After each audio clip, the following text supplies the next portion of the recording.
Bonjour à tous et bienvenue sur Crypto Flash, la chaîne de l'actualité crypto. Énormément d'actualités assez hallucinantes aujourd'hui. Je vais vous parler de documents qui étaient très attendus dans l'affaire XRP qui viennent d'être révélés au public. On va parler aussi de la prochaine version d'Uniswap, de la nouvelle version de Polygon V2, ça vient d'être annoncé. On va aussi parler de plein d'autres sujets. N'hésitez pas à rester jusqu'à la fin, à liker, à vous abonner pour encourager la chaîne. Tous les jours, je vous fais la synthèse des meilleures actualités du jour sur les cryptos. Au niveau du cours des crypto-monnaies, on a un Bitcoin à 26 100 $ plus 1%, un Ether à 1700 $, quasiment, enfin assez stable, et XRP en hausse, en hausse de 3%, donc c'est plus que le marché.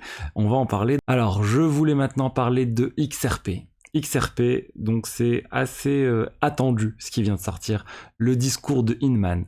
Le discours d'Hinman, c'était un dirigeant de la SEC qui avait fait un discours en 2018 où il parlait de décentralisation de tokens, et dans ce discours, il avait clairement dit que, en fait, il y avait certains tokens qui pouvaient commencer comme étant centralisés, comme étant des securities, mais qui pouvaient petit à petit ne plus être des securities, et l'exemple qu'il avait donné, c'était l'Ether.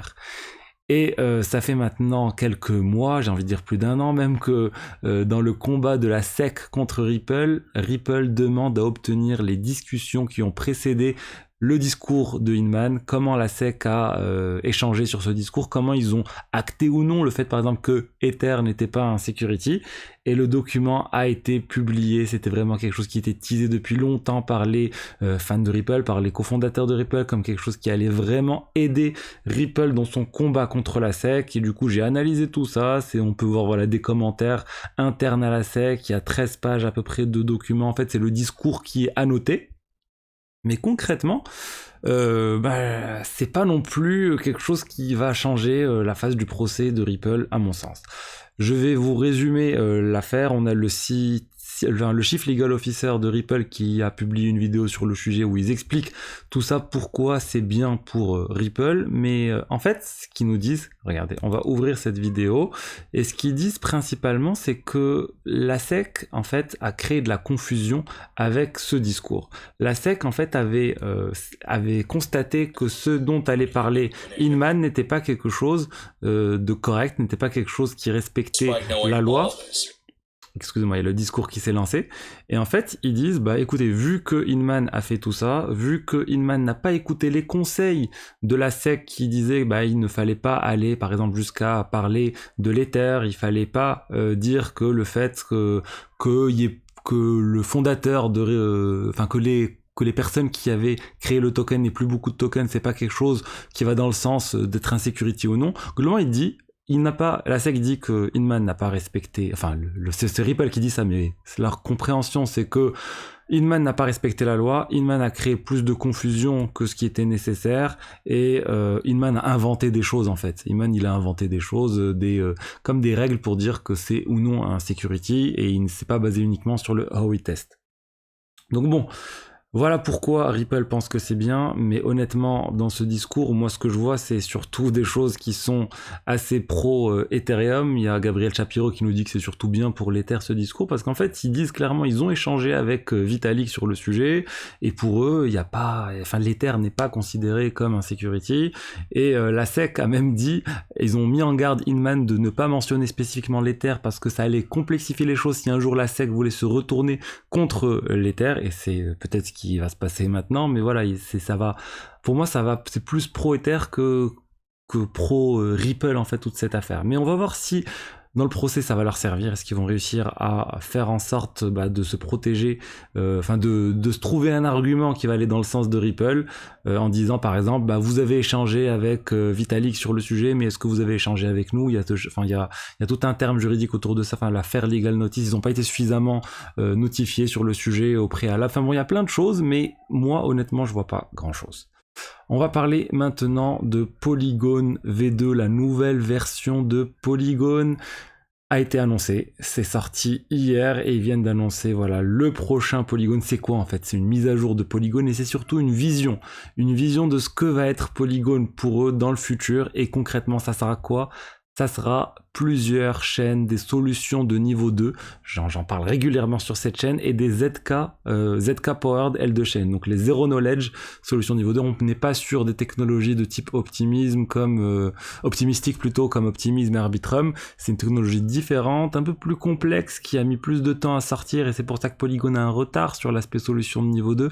La Polygon ZK-EVM est clairement en retard par rapport à Arbitrum et Optimism, mais là ce qu'ils veulent faire, c'est créer plusieurs solutions L2, de solutions de niveau 2, plusieurs blockchains en parallèle qui vont toutes en fait être basées vraiment sur Ethereum au final. Donc c'est vraiment la sécurité du réseau Ethereum qui va être sous-jacente à l'ensemble de ces solutions de niveau 2, et avec une manière de communiquer entre elles très simple, et pour l'utilisateur, lui il verra quasiment qu'une seule blockchain, même s'il y a plusieurs blockchains différentes. Donc qu'est-ce que ça rappelle tout ça? Ça rappelle un peu ce qu'est en train de construire Optimism avec l'OP-Stack. Plusieurs blockchains optimistiques en parallèle, par exemple la blockchain actuelle, Optimism avec leur Optimism, et par exemple la solution de Coinbase, Base, qui va aussi être une autre blockchain, et toutes sont censées communiquer en parallèle pour former, j'oublie le terme, l'OP-chain, ou un truc vraiment similaire à la vision de Polygon. Donc on a plusieurs visions en parallèle de ce que va être le futur des cryptos, le futur d'Ethereum, avec plusieurs blockchains en parallèle qui communiquent entre elles, mais basées au final sur le réseau Ethereum pour le stockage, pour la sécurité. Et hâte de voir du coup comment tout ça va arriver. Pour l'instant on est juste à la première annonce. Au cours des prochaines semaines on aura le reste des informations, l'avenir de la Polygon POS, parce que ça veut dire en fait que la Polygon POS va sûrement disparaître ou se transformer en une ZK-EVM. Vraiment ils vont vraiment à fond sur Ethereum. De toute façon depuis le début de la création c'est comme ça que ça avait été marketé pour Polygon. C'est quelque chose qui va permettre à Ethereum d'avoir plus de transactions par seconde, et c'est exactement ce qu'ils sont en train de faire. Ils vont détailler l'architecture, le token. Bon, le token, je pense que c'est le Matic qui aura plus d'utilité, plus de fonctionnement. Ils vont sortir des choses autour du Matic, et la gouvernance aussi, qui arrive dans un second temps. Parlons maintenant de Uniswap. Uniswap V4 vient d'être annoncé, la prochaine version d'Uniswap. On est à la V3 pour l'instant, ça vient de sortir. C'est quoi les nouveautés de cette version 4? On n'a toujours pas de date, là c'est juste, ils ont essayé de parler en avance de phase avec la communauté pour voir les retours. Et les principales nouveautés de cet exchange décentralisé qui est leader sur le marché, c'est premièrement les hooks. C'est quoi les hooks? C'est des petits plugins en fait qui pourront être mis en place sur les divers pools de trading. Alors de ce qu'on ajoute, on retire de la liquidité avant ou après réaliser un trade sur Uniswap, pour apporter beaucoup plus de customisation, de personnalisation au trading sur Uniswap. On peut par exemple envisager des hooks qui permettent de réaliser des limit orders sur Uniswap, des hooks qui permettent de réaliser de l'achat régulier toutes les X minutes sur Uniswap. On peut imaginer vraiment plein de choses qui pourraient être réalisées par les traders.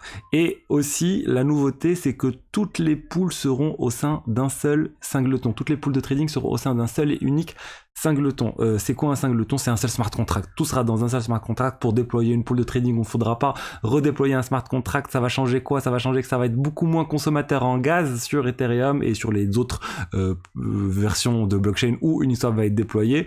Donc ça va moins de frais pour les utilisateurs. Ça, c'est aussi une très bonne chose. Et ensuite, on va rester sur la gouvernance classique Uniswap avec le token unique qui va permettre ou non d'activer un jour les frais sur Uniswap. Tout le monde attend ça depuis un moment, mais c'est toujours pas le cas. Et on a un concurrent d'Uniswap qui commence à faire pas mal le buzz. Je sais plus si je vous en avais parlé, ça s'appelle Maverick Protocol. Il y a Binance d'ailleurs qui a annoncé qu'ils allaient lancer un launch pool sur le sujet. Donc ça aussi ça arrive. Si vous avez déjà apporté de la liquidité sur Maverick, vous êtes potentiellement éligible à un airdrop qui pourrait venir un jour. Au niveau des chiffres de l'inflation, ils ont été publiés aux États-Unis aujourd'hui. On a une inflation en hausse de 4%. Donc le marché s'attendait à 4,1%. C'est un niveau vraiment bas. On n'avait pas atteint ce niveau d'inflation depuis mars 2021. Enfin bas par rapport à ces derniers mois. On est toujours bien au-dessus des 2% en cible, mais ça reste pas mal. Ça reste une baisse. Le marché du coup ne s'attend plus à ce que la Fed augmente ses taux d'intérêt lors de la prochaine réunion. Donc espérons que ça continue comme ça, qu'on reste sur cette tendance, que l'inflation baisse, que la SEC n'ait pas augmenté les taux d'intérêt et qu'on retrouve un marché crypto dynamique, un bull run peut-être, je ne sais pas quand, mais vraiment c'est ce que tout le monde attend. Et malheureusement, les conséquences encore de la SEC avec l'affaire contre Coinbase et Binance. On a eToro qui a arrêté le trading d'Algo, Mana, Matic et Dash pour leurs clients américains. Donc on continue vraiment de voir l'impact de l'attaque de la SEC sur plusieurs cryptos différentes.